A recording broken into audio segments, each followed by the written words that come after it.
Guys अब हम आ चुके हैं पटना, और ये बिहार वाला पटना नहीं, ये है ऋषिकेश वाला पटना, और हम जा रहे हैं पटना वाटरफॉल। तो यहाँ पे आपने गाड़ी पार्क करना है और यहाँ से हमारा जर्नी शुरू होता है। तो लेट्स गो। तो यहाँ से वाटरफॉल तक ट्रायल ज़्यादा दूर नहीं है, अराउंड 30 और 40 मिनट में आप मज़े से पहुँच जाओगे।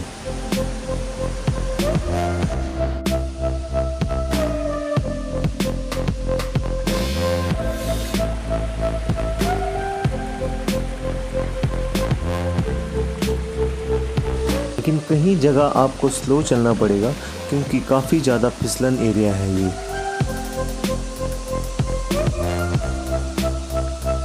तो आखिरकार हम पहुंच गए। Look at this amazing waterfall, क्या शानदार और खूबसूरत। लेकिन काफ़ी लोग इस खूबसूरत वाटरफॉल को देखकर वापस चले जाते हैं, लेकिन मैंने इसको अंदर से एक्सप्लोर किया। लेकिन काफ़ी डिफ़िकल्ट था अंदर जाना, लेकिन भाई साहब जब मैं पहुंचा, ओह माय गॉड क्या खूबसूरत है।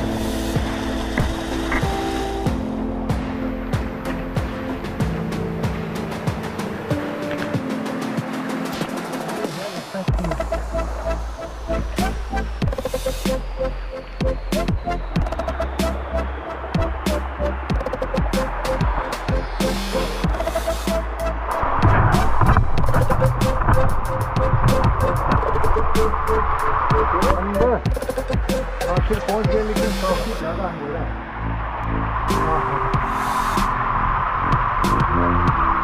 और काफी डरावना, और ये सामने है, अब आप देख पा रहे हो कि मैं काफी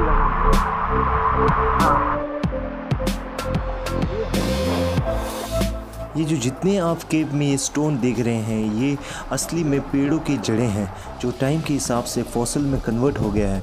अभी इसे लाइमस्टोन कहते हैं।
तो इतने अमेजिंग केव और वाटरफॉल एक्सप्लोर करने के बाद अब आपको ले चलते हैं नीलगिरी वाटरफॉल, जो कि पटना वाटरफॉल से काफ़ी नज़दीक है।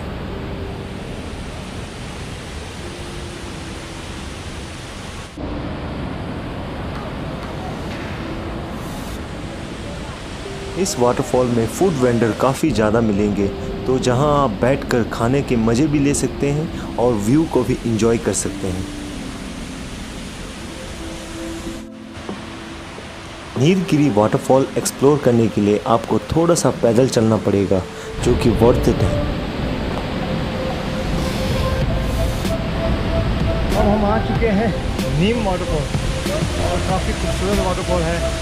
और यहाँ अभी बारिश की वजह से वैसे थोड़ा रिस्की है आना, लेकिन रिस्क तो लेना पड़ता था अगर ब्यूटी देखना चाहते हैं। अब हम काफ़ी नज़दीक है वाटरफॉल की, तो ले चलेंगे आपको वाटरफॉल दिखाते हैं।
तो इतने खूबसूरत वाटरफॉल को एक्सप्लोर करने के बाद हम पहुंच गए थे वापस राम झूला।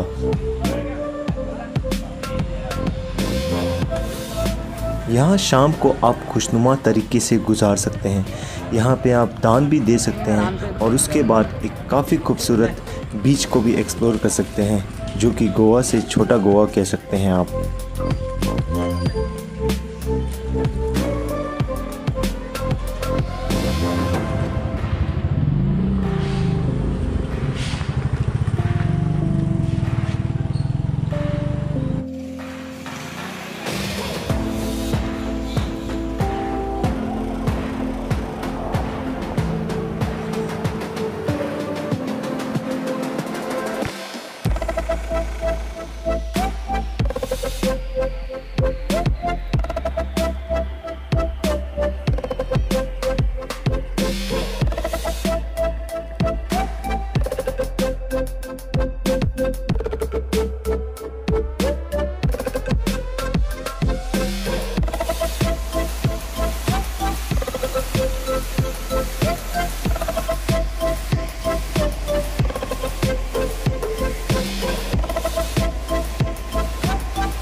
तो कुछ इस तरह से आप ऋषिकेश को एक्सप्लोर कर सकते हैं और मेरी अगली जर्नी के लिए आप लोग सब तैयार हो जाइए।